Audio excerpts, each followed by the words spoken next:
Ambassador Min Park had sat in the same chair for 847 days. The Grand Galactic Council chamber stretched before him like a vast arena, with species from across the galaxy arranged in circular tiers.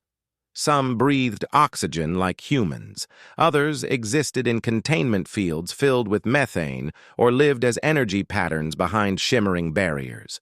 All of them looked down at the human delegation table on the main floor. Min adjusted his translation earpiece and waited. Beside him, Dr. Hae-Won Choi reviewed her notes one more time. She had written the same observations for months now. The council did not listen. They never truly listened.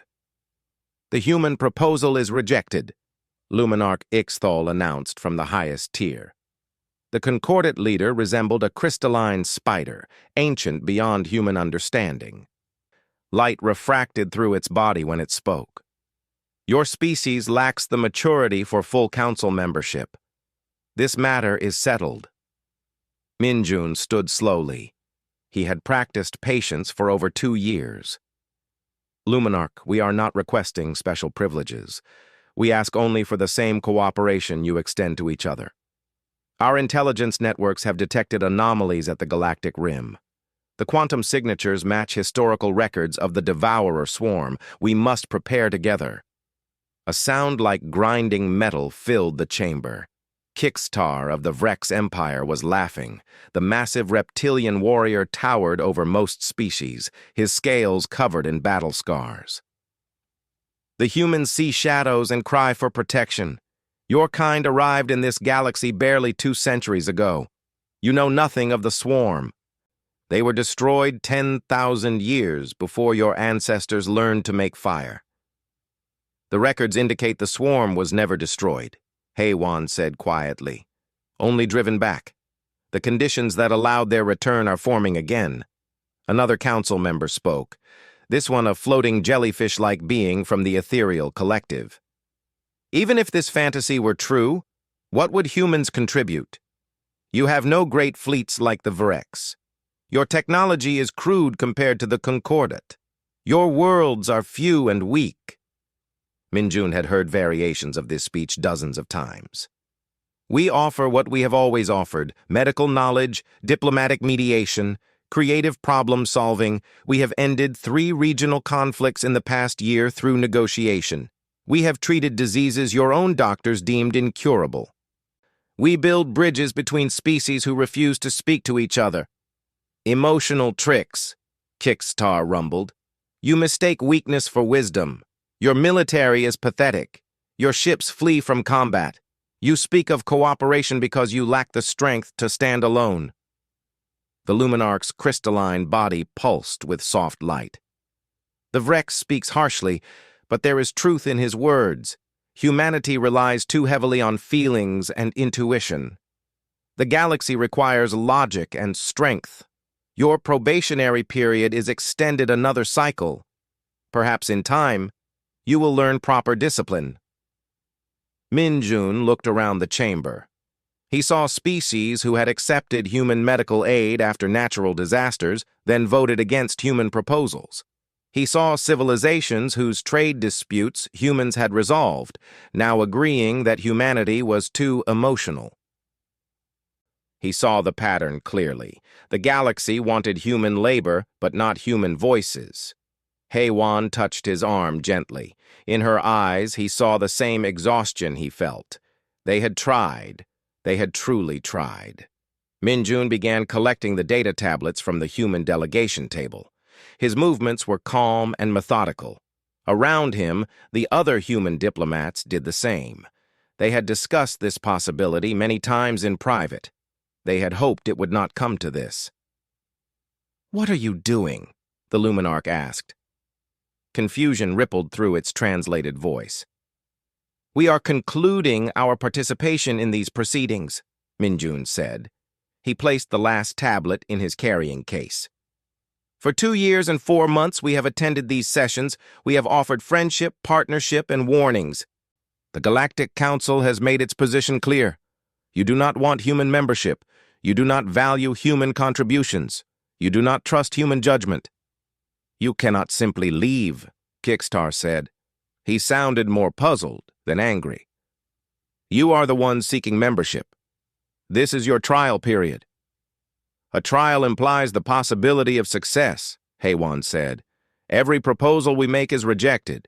Every warning we give is dismissed. Every strength we demonstrate is called weakness. We have learned much from this experience. We have learned that this council does not want partners. It wants subordinates." Min Jun closed his case and looked up at the assembled species. "Humanity withdraws from these proceedings. We will return to our own systems. We will continue to welcome peaceful visitors. We will maintain trade with those who wish it. But we will no longer seek membership in a community that does not want us as equals." The chamber erupted in noise. Some species seemed relieved. Others appeared confused. A few looked genuinely concerned, though they remained silent. "You are making a grave mistake," the Luminarch declared. "The protection of the Galactic Council is not offered lightly. Without our guidance, humanity will flounder." Min Jun smiled sadly. "We have survived without your guidance for our entire history. We will continue to do so. We genuinely wish the Council well. May you find the unity and wisdom you need for the challenges ahead." He bowed slightly, a human gesture of respect that meant nothing to most species present. Then he turned and walked toward the exit. The other human diplomats followed. Their footsteps echoed in the suddenly quiet chamber. As they reached the doors, Haywan glanced back one last time. The council members were already talking among themselves, dismissing the human departure as inevitable. They looked satisfied, as if an irritating problem had solved itself. The human ships departed from Nexus Station within hours. Min Jun stood on the bridge of the lead vessel, watching the massive station shrink in the view screen. 2 years of his life spent in those chambers. Thousands of hours of careful negotiation, all to reach the same conclusion they could have reached on day 1. "Did we do the right thing?" asked Captain Seo-Yun Kim from the pilot station. "We did the only thing that respected both them and us," Min Jun replied. "We offered what we had. They rejected it. Staying would have accomplished nothing except teaching them that humans accept disrespect." Far behind them, the lights of Nexus Station continued to glow. The Galactic Council continued its debates, and in the vast darkness at the galactic rim, quantum signatures continued to build, unnoticed and ignored. The humans set course for home. They had tried to warn the galaxy. They had tried to help. Now they would focus on protecting their own people and any who asked for shelter. The galaxy had made its choice. So had humanity. 3 months passed. The galaxy continued its usual rhythms, vast and indifferent. Trade routes carried goods between worlds. Diplomatic disputes flared and faded. The Galactic Council met regularly to debate matters of importance. But something felt different. On the mining colony of 7th Deep, Administrator Vexic noticed it first. The colony extracted rare minerals from an asteroid field, dangerous work that regularly injured workers. For the past year, human doctors had staffed the medical bay. They treated injuries that native physicians considered beyond help. A crushed limb that should have meant death or amputation could be saved with human surgical techniques. More importantly, the human doctors talked to patients, learned their fears, adjusted treatments to match cultural needs. When the accident happened and 17 miners were trapped in a collapsed tunnel, Vexic reached for the communicator to call the human medical team. Then he remembered. The humans had left. The native doctors did what they could, but 5 miners died who might have lived. Vexic stared at the empty beds in the medical bay and felt something unfamiliar. Regret. On the Concordat research station, Luminous Depths, Dr. Talix worked alone in her laboratory.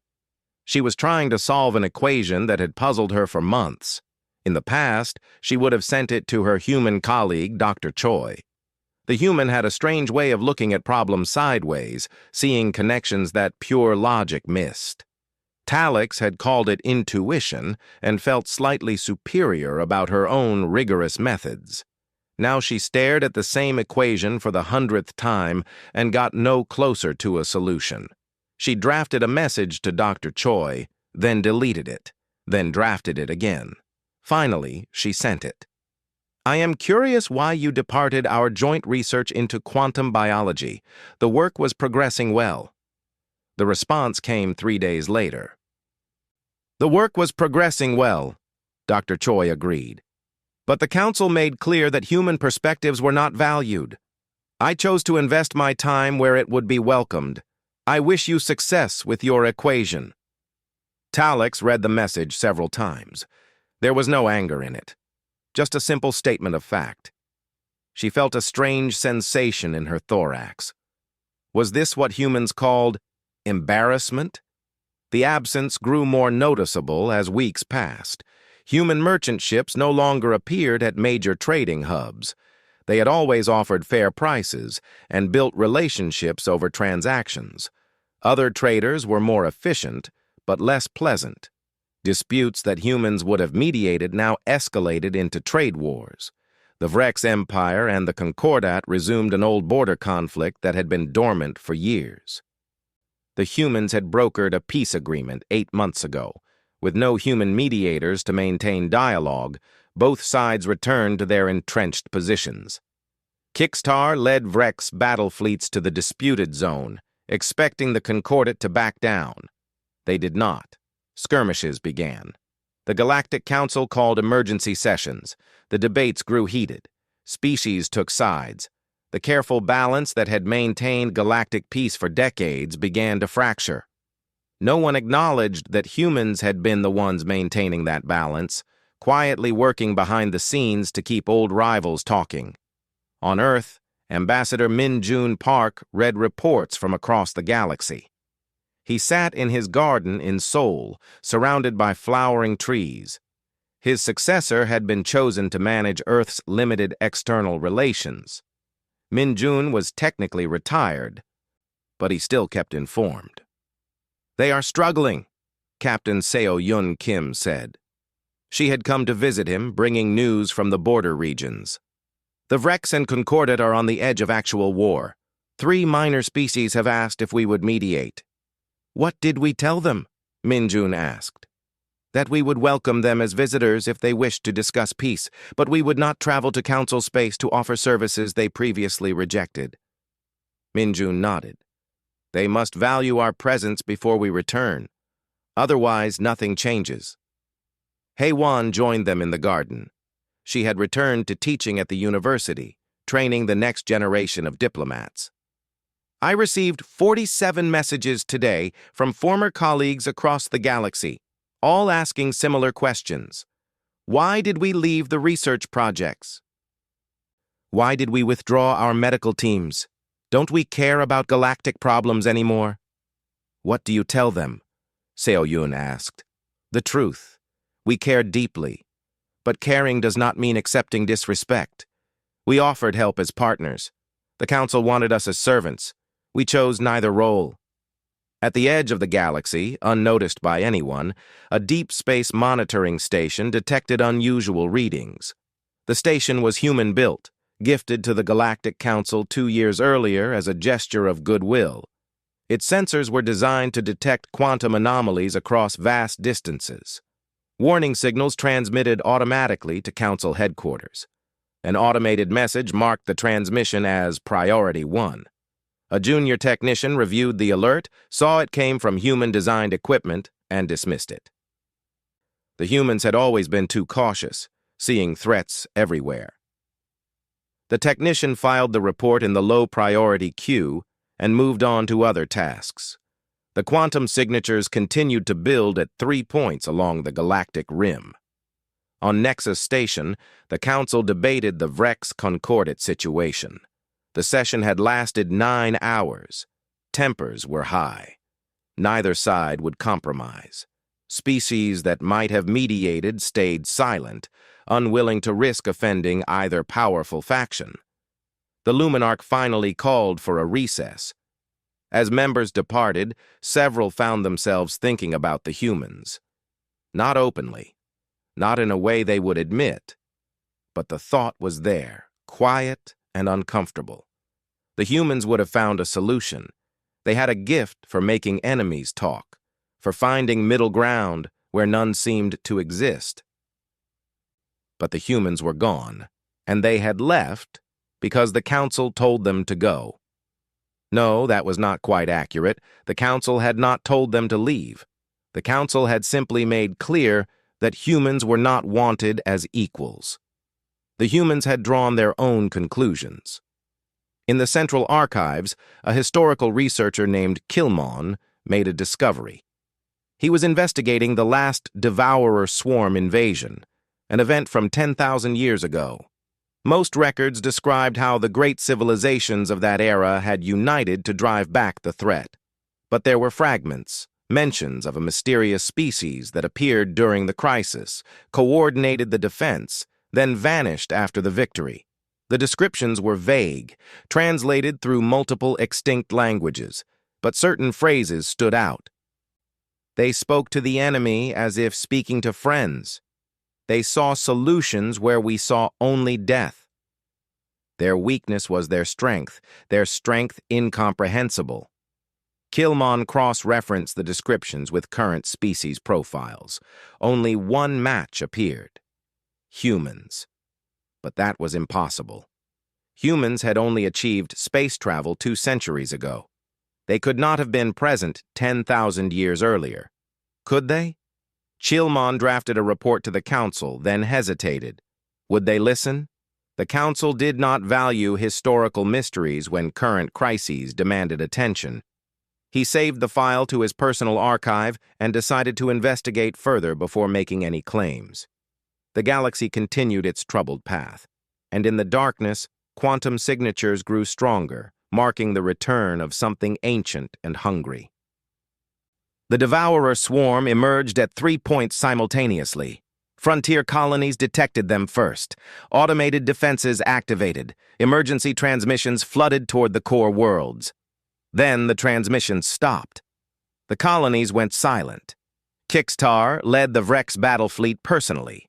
300 warships, the finest military force in the galaxy. They arrived at the first emergence point, expecting to find a containable threat. Instead, they found an entire colonial cluster stripped of life, 12 worlds reduced to barren rock, 50 million people gone. The swarm filled the space between dead worlds like a living ocean.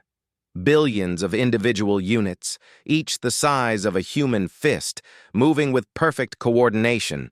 They flowed around asteroids, consumed derelict ships, and pulsed with strange bioluminescence. All weapons, fire, Kixtar commanded. The Vrex fleet unleashed devastation.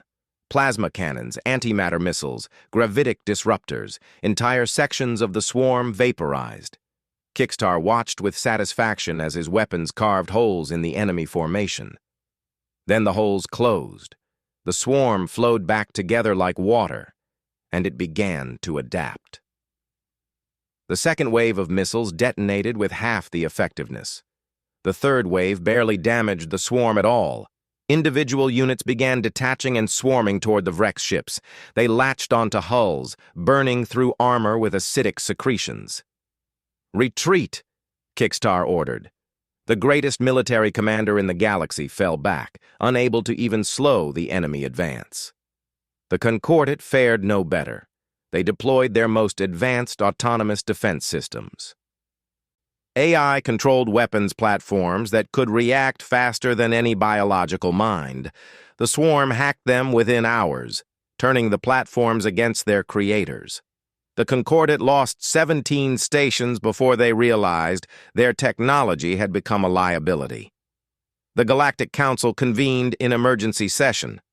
Panic filled the chamber where smugness had ruled 3 months earlier. "We need coordinated strategy," the Luminarch said. Its crystalline body flickered with agitation. Each species fighting alone has failed. We must unite our forces." "Under whose command?" demanded Kixtar. "The Vrex will not submit to concordant leadership." "And we will not follow Vrex barbarism," replied the concordant representative. The debate spiraled. Old grudges surfaced. Territorial disputes interfered with strategic planning. Species blamed each other for the crisis. The unity required to face the swarm remained impossible to achieve. During a brief recess, the Luminarch retreated to the Council archives. It accessed historical records from the last swarm invasion. The official accounts described how the great civilizations had united to drive back the threat through superior firepower and tactical brilliance. But there were other records, personal journals, fragments preserved in obscure databases. The Luminarch read accounts that contradicted the official history. "A strange species appeared among us. They did not fight as we fought. They rescued populations we had abandoned. They spoke to the swarm as if it could understand. Somehow, they made it leave." Another fragment. "The guardian species refused recognition. When we asked their name, they said names did not matter. Only survival mattered. After the swarm retreated, they departed. We convinced ourselves we had won through our own strength. Perhaps we needed that lie." The Luminarch cross-referenced the descriptions. The guardian species had displayed emotional intelligence. They prioritized rescue over combat. They sought diplomatic solutions even with an enemy that appeared mindless. They sounded exactly like humans. The Luminarch returned to the council chamber. The debate had devolved into shouting. Species were threatening to withdraw their forces if not given command authority. The galaxy was fracturing while the swarm advanced. "We need the humans," the Luminarch said quietly. The chamber fell silent. "What did you say?" Kixtar asked. "The humans. They warned us about the swarm. We dismissed their warnings. They offered cooperation. We rejected them. They are our only chance for survival." "The humans are weak," Kixtar rumbled. "What can they contribute that our fleets cannot?" "Our fleets are losing," the Luminarch replied. "The swarm adapts to conventional warfare. We need unconventional thinking. We need the perspective we rejected." The debate raged for hours. Pride warred with desperation. Many species refused to beg the emotional ones for help. Others pointed out that humanity had no obligation to assist the galaxy that spurned them. Finally, a junior concordant diplomat named Sylvan stood. She was young by her species' standards, barely 2 centuries old. She had worked with Dr. Hei-Wan Choi on the quantum biology project. "Send me," Sylvan said. "Not as an official delegation. As someone who considered a human a friend. Let me ask, not as the council commands, but as someone who was wrong." The Luminarch considered. "You speak for yourself only, not for the council." "That is acceptable. The council's voice has not served us well." Several other individuals volunteered to join her. A Vrex junior officer who had received human medical care, a trader who had partnered with human merchants, a researcher who had collaborated with human scientists. None represented their governments officially. All had personal reasons to believe humans might listen. They departed for human space in a small civilian vessel. Behind them, the swarm continued its advance. 13 more colonies went silent. Refugee ships fled toward the core worlds, overwhelming relief systems. The Galactic Council's unified defense remained an impossible dream. The delegation reached the human border 1 week later. Defense satellites painted them with targeting sensors but did not fire. A communication channel opened. "This is Earth Defense Control," a calm voice said. "State your purpose." Sylvan activated the transmitter. "We are individuals from Council space. We seek to speak with humanity about the Devourer swarm. We understand we have no right to ask for help. We are not here as ambassadors. We are here as people who were wrong." Silence stretched for long minutes. Then, You are cleared to enter human space. Proceed to coordinates being transmitted.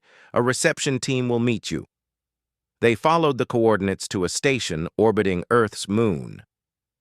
The facility was smaller than Nexus Station, but elegant in its efficiency.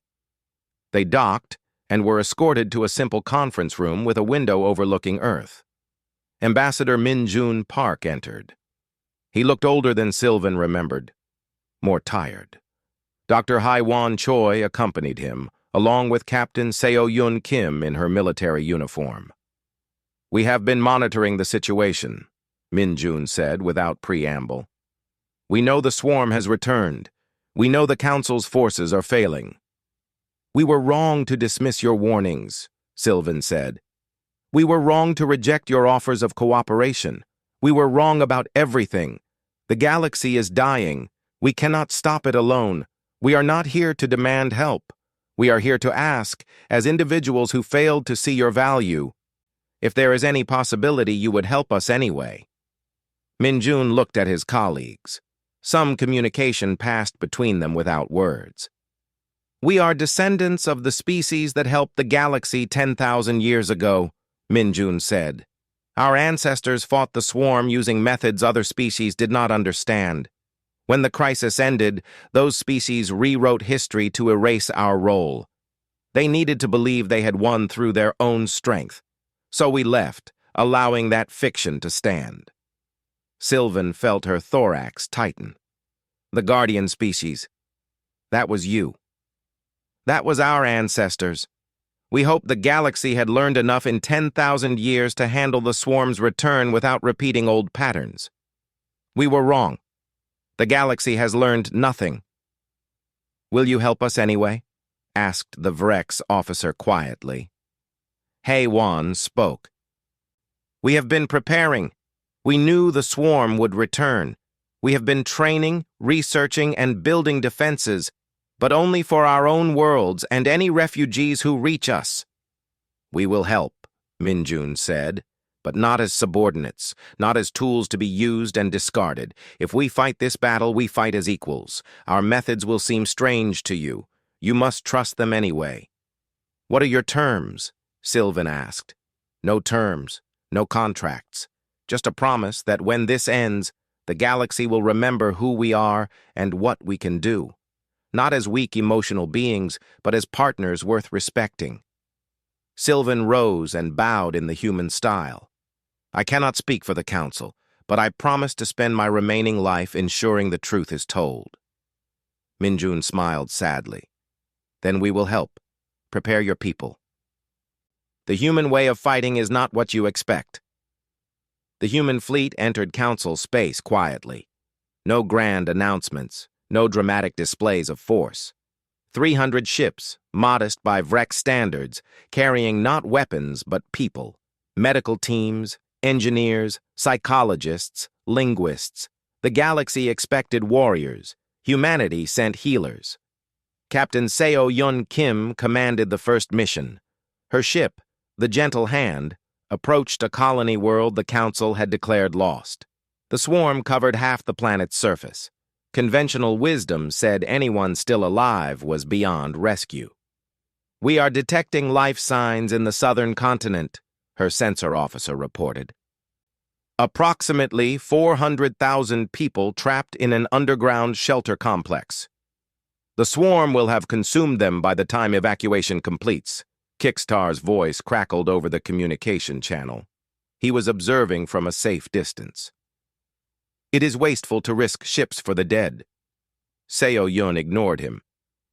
"All teams, prepare for rapid extraction.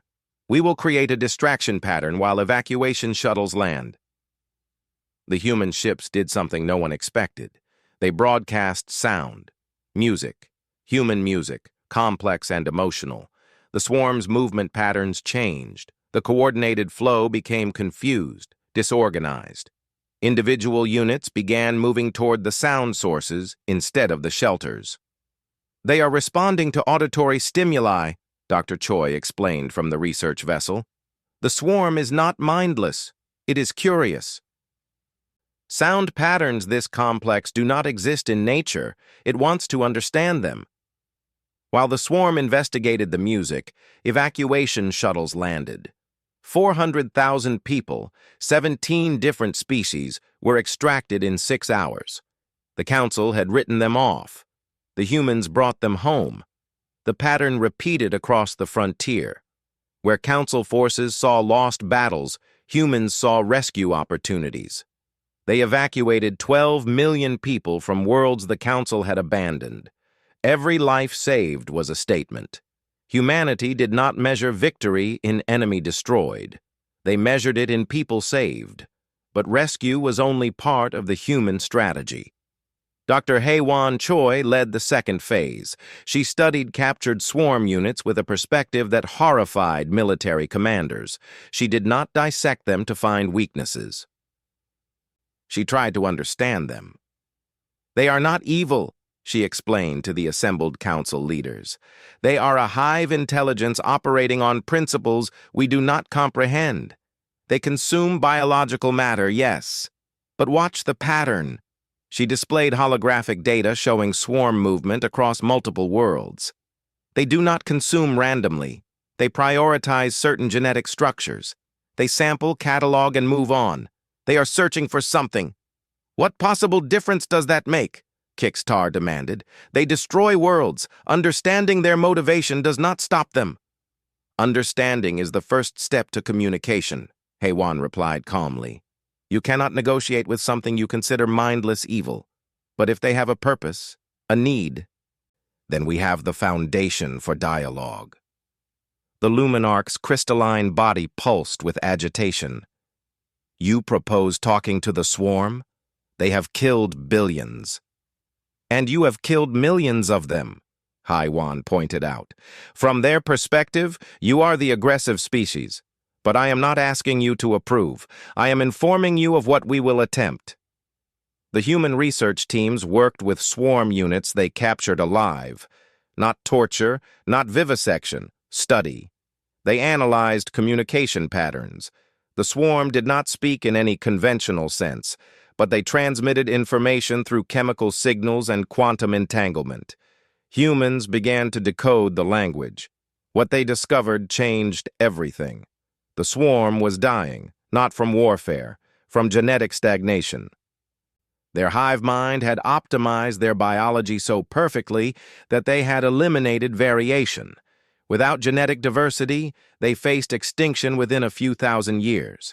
They were searching the galaxy for genetic material to introduce new variation into their species. They were not conquerors. They were desperate survivors. This is manipulation, Kickstar said when Hae-Won presented the findings. They destroy worlds and expect sympathy? I expect nothing, Hae-Won said. I report facts.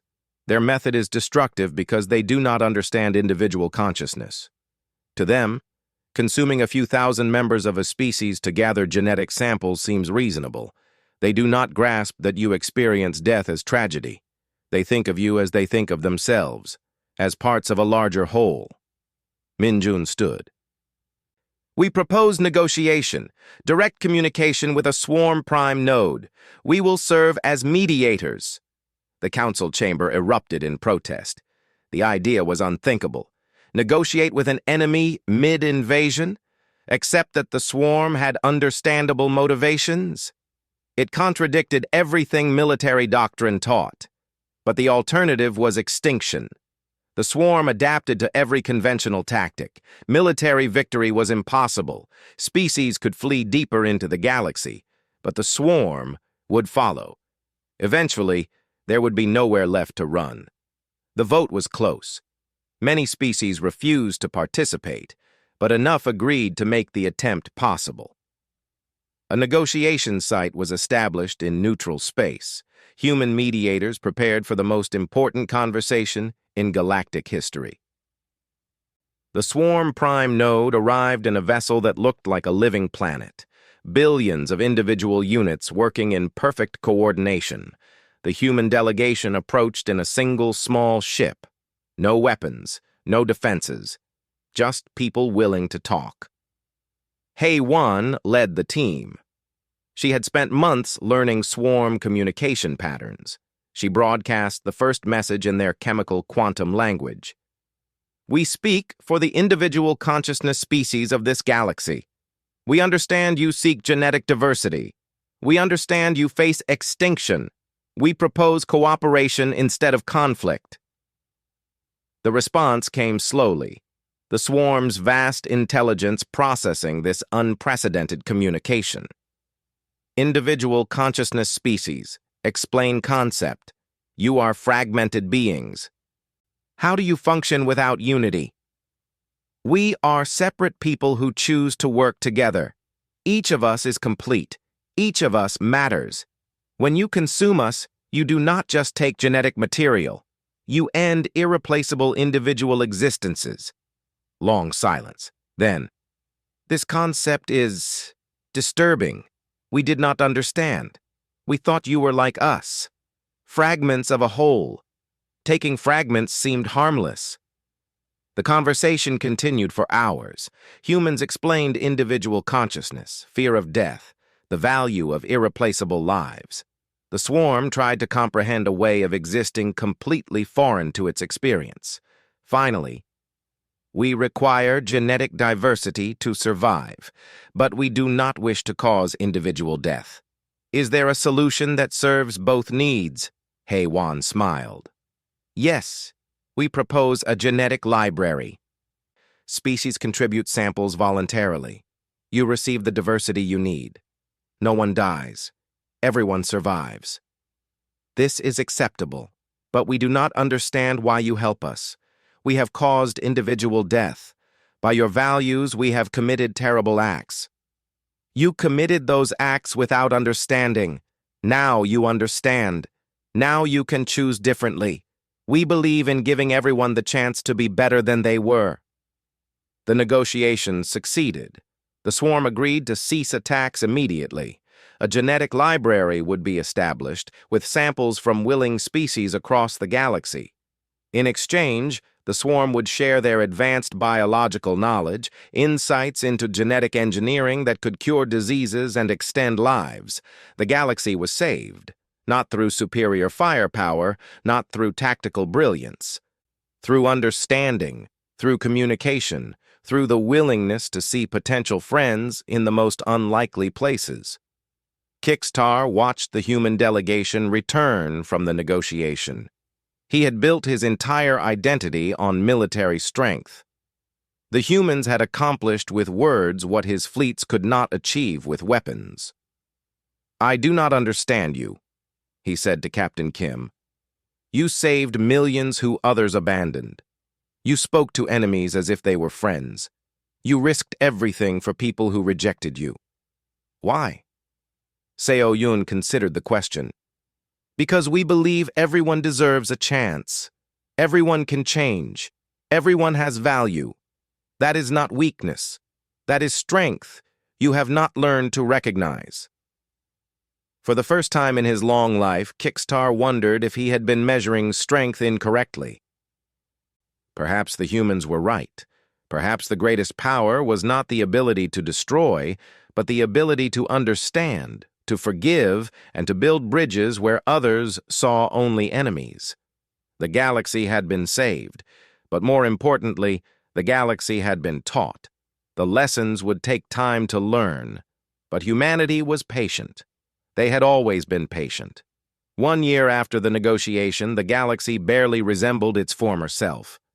The changes ran deeper than politics or territory. The changes transformed how species understood themselves and each other.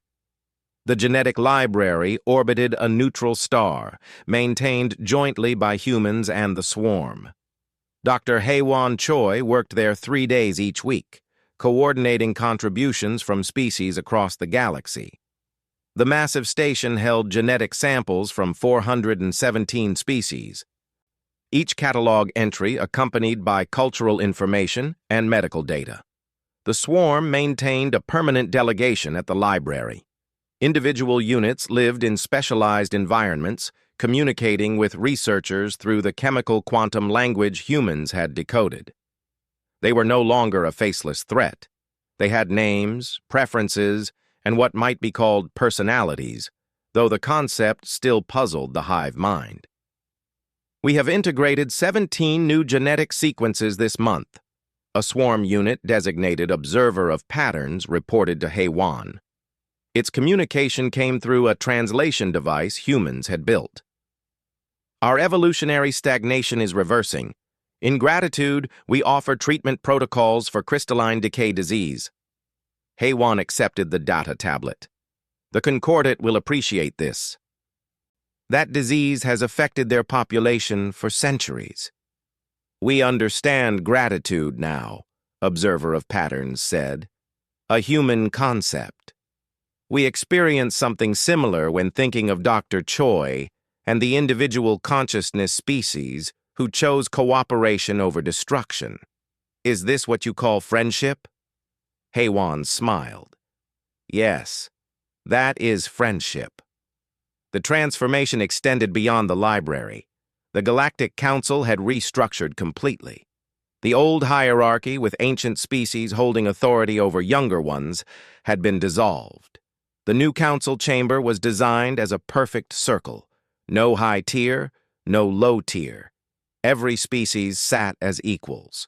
Ambassador Min-Jun Park attended the reconvening ceremony. He was no longer humanity's sole representative. 12 human diplomats sat at the circular table. But Min-Jun had been invited to speak as the one who had walked away. The Luminarch addressed the assembly. Its crystalline body had developed new facets over the past year, a sign of growth in its species. We gather to acknowledge our failures and our lessons. 1 year ago, this council stood at the edge of extinction. We were saved not by the strength we valued, but by the wisdom we rejected. Kixtar stood next. The Vrex commander looked uncomfortable in a diplomatic setting. He belonged on battlefields, not in debate chambers. But he had asked for this opportunity. I built my life on military dominance, Kixtar said. I measured worth in combat capability. When humans offered cooperation, I called it weakness. When they prioritized rescue over victory, I called it cowardice. I was wrong.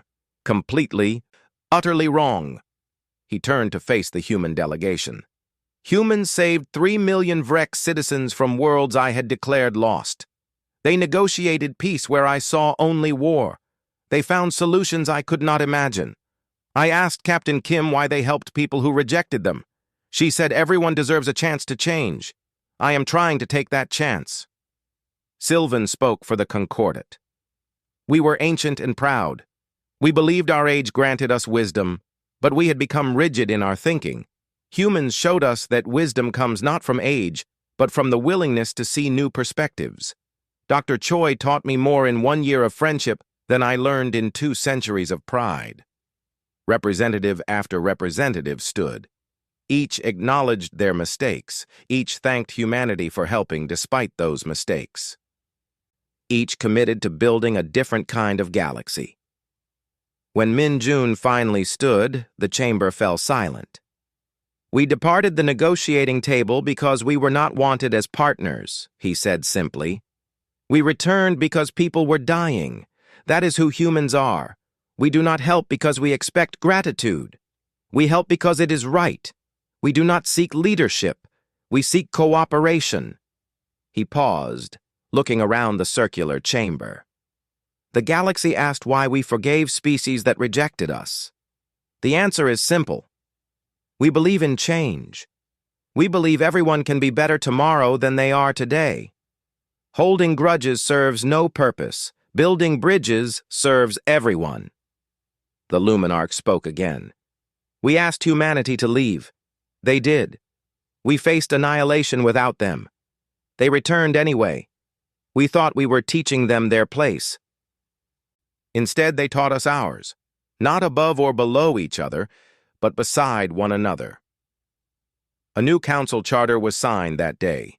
Its first principle, written by human and non-human diplomats together. The strength of the galaxy lies not in the might of its greatest, but in the bonds between all its members. The changes rippled outward. The Vrex Empire restructured its military academies. Combat training remained, but new courses taught conflict resolution, cultural understanding, and the strategic value of empathy. Kickstar personally taught some classes, sharing lessons from his failures. The Concordat opened its ancient archives completely. Knowledge they had hoarded for millennia became freely available. Young species could learn from old mistakes without repeating them. Human researchers worked alongside Concordat scholars, combining ancient wisdom with fresh perspectives. Captain Seo-Yun Kim commanded the Joint Rescue Fleet, a cooperative force representing 40 species. When disasters struck anywhere in the galaxy, the fleet responded immediately. No questions about politics, no delays for diplomatic approval, just ships full of people ready to help. Min Jun founded the Galactic Mediation Corps with students from every species. The training program lasted 3 years and focused on understanding, patience, and creative problem-solving. Graduates served throughout the galaxy, helping species resolve conflicts before they escalated to violence. On Earth, Haiwan visited the memorial gardens dedicated to the negotiation team. Statues honored not just the humans, but the brave individuals from other species who had asked for help despite their pride. Sylvan's statue stood beside Haiwan's, representing the friendship that had helped bridge the gap between species. "Do you think it will last?" asked a young human student who had accompanied her. "The cooperation, the equality, what if they forget?" Haiwan considered the question. "Some will forget. Old patterns are comfortable, but enough will remember, and we will be here to remind them gently and patiently that there is a better way." The galaxy had learned its lesson, but learning and remembering were different things. Humans understood this. They did not expect perfection. They expected effort. They expected the willingness to try. In space stations across the galaxy, in research facilities and military academies, in markets and medical centers, humans worked alongside species who had once dismissed them. The relationships were not always smooth. Cultural differences created friction, misunderstandings happened. But now, when conflicts arose, species talked, they listened, they compromised. They remembered what isolation and pride had nearly cost them. The swarm thrived in their specialized habitats, their genetic crisis resolving with each new sample. They struggled to understand individual consciousness, but tried genuinely. They attended council sessions and asked questions that challenged everyone to examine their assumptions. The galaxy was not perfect, but it was better. It was learning. And humanity, the species that valued patience above dominance, was content to keep teaching. One conversation at a time, one friendship at a time, one bridge at a time. Min Jun stood in the circular council chamber during a quiet moment, looking at the empty seats. Soon they would fill with representatives from across the galaxy. They would debate and disagree. They would frustrate each other. But they would do it as partners, sitting in a circle with no one above anyone else. The humans had departed the negotiating table. They had shown the galaxy what their absence meant. And when they returned to a galaxy finally ready to listen, finally ready to learn, finally ready to understand that humanity's greatest gift was not their technology or their tactics.